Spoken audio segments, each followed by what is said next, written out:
What have you listened to today? Music? The sound of emails landing in your inbox?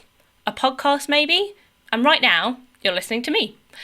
With social, we're used to tapping, swiping and watching, but do we always listen? It seems that audio is booming right now, so we're going to explore sound in social media today. We don't need a physical stage to make a noise. Social media is an opportunity to turn up your brand volume, and incorporating sound into your strategy can really elevate your brand resonance. Music and sound can trigger powerful images in the prefrontal cortex. That's this bit of the brain just behind the forehead. And a mental movie starts playing in our head, calling on memories of people, places and things. It's been observed that Alzheimer's patients who experience severe memory loss can recall songs and music from a long time ago. And it's because the prefrontal cortex is one of the last parts of the brain to deteriorate. It's strong, and memory is linked strongly to emotion.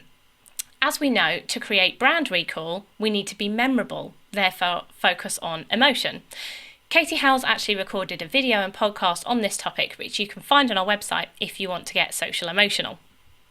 We can't ignore the rise of voice search and voice-activated devices in our homes either. Current statistics show that 41% of adults use voice search at least once a day, and in 2020, more than half of all smartphone users will engage with voice technology on their device. And when we're not talking to our devices, we're listening through them. DAB and streaming is on the up, and people are discovering that coming away from a screen might actually be preferable. For example, let's look at podcasting. You might be watching this live on social, or you might be consuming it as a podcast.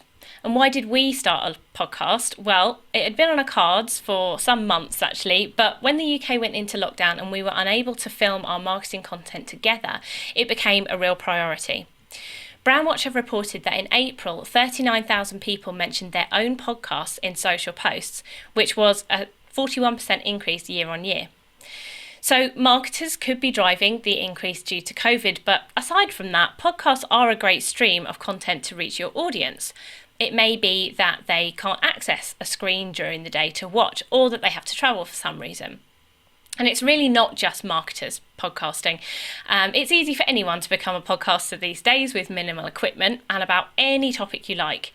During the pandemic so far, our arts has been the big topic, at over 6,000 being created, followed by sports, business, TV and film, news and politics and music, each at over 3,000 created.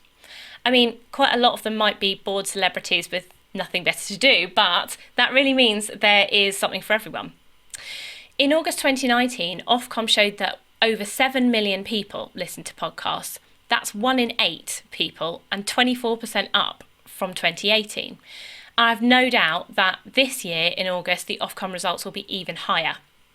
So whether you're a brand who can invest in soundproofing and fancy mics, or you're substituting with some cushions, duvets and a mic with a sock on it, it could be worth expanding into podcasting.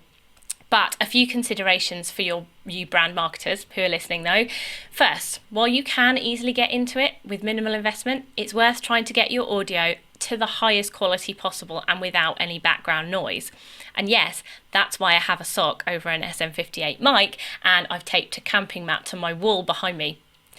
Second, if you are a brand, make sure that you think about the podcast name, series and visual brand. Don't half-arse it. It will take a bit of time, but once it's set up, the regular output becomes really easy. Thirdly, you'll need to promote it. It's the same as a blog post or a new product. You'll get some organic traffic once you're listed on all the podcast feeds, but it's unlikely to take off unless you build a campaign around it. Talking of feeds, something we discovered when launching was the variety of feeds that you can subscribe to.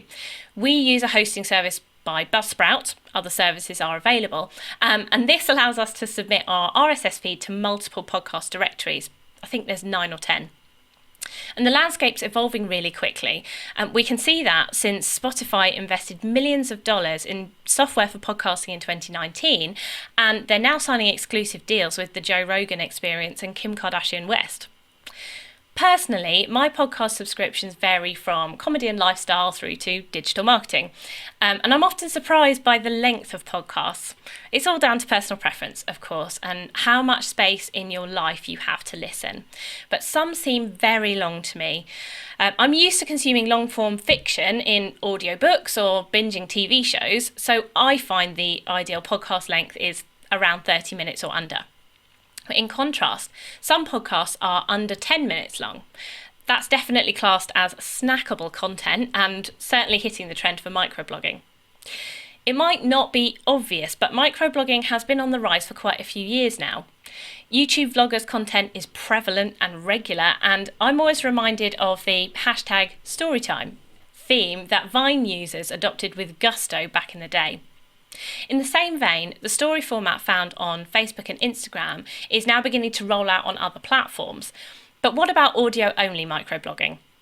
Well, for this, Twitter has just come to the rescue with audio tweets. Limited to 140 seconds and currently rolling out on iOS only in the UK, I'm slightly sceptical about take-up for this. We create audiograms fairly regularly for ourselves and our clients because the mix of audio and visual really captures attention when creating video might be out of reach.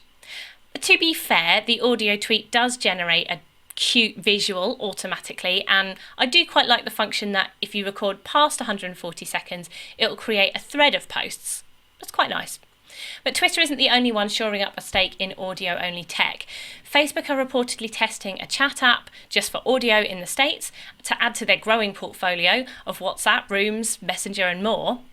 Oh, and PS, have you spotted that you can now record the pronunciation of your name on your LinkedIn profile? I love that. So let's go back to the why and the how of using sound in social. There are many ways to do this. Audio branding largely goes unnoticed, but when you really listen, you'll pick up on it. If I make this sound, bum bum bum bum, can you tell me the brand? Intel. In fact, did you know that 90% of the world's audience recognise that sound? Crazy. And how about ba-da-ba-ba-ba? I'm loving it. That's McDonald's.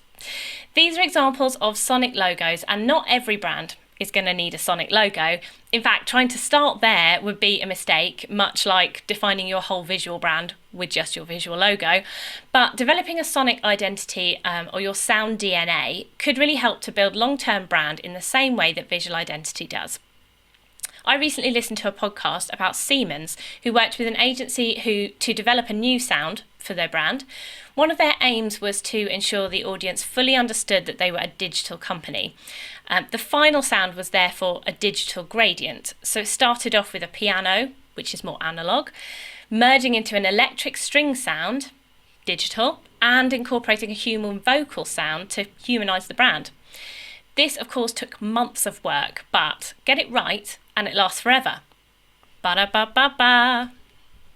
It's not just music though. Are you using sound effects? Think about ads for fizzy drinks or alcohol. Watching an ad like this, we expect the visual to give us cues and tell us how hot or cold the drink is, with maybe condensation or steam, and maybe how it will make us feel, energised or relaxed. But what about the sounds?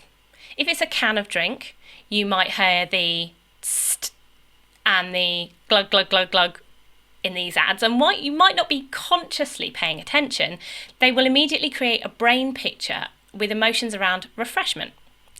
Food and drink brands spend particular time on this to elevate our experience in ads. And in fact, we incorporate it into our creatives for Mission Wraps. And now you're wondering what sound a tortilla wrap makes. Well, okay, not the wrap itself, but how about the squeeze of a lemon over a taco or the crunch of a nacho chip? On social, sound in our creatives is not used every time, but when we're creating stories or recipe videos that naturally lend themselves to sound-on consumption, we've seen engagement rates which are much higher in those with sound effects than those without. We're storytelling, effectively, in a much more full way than a visual only can achieve. And we do, of course, have faith in our understanding of marketing that consuming creative with sound will help our audience remember the product. If you're interested in using sound effects, then we can help. We regularly speak to voiceover artists and brief them on unique sounds for our clients. But that's not the only way. Though they are limited, both YouTube and Facebook do in fact have an audio library, royalty-free, that creators can use, so there's really no excuse to ignore audio. So let's recap. First, audio matters. It matters because our brains need audio and visual to create the strongest memories. Secondly, there are lots of ways to take advantage of audio in social media. With podcasting, creating audiograms for your social visuals, maybe by using audio tweets. And thirdly, getting sound in your social is not beyond your reach. Okay, so you might not spend months developing a sonic logo, but choosing the right music by tone and mood and sourcing sound effects is a step worth taking.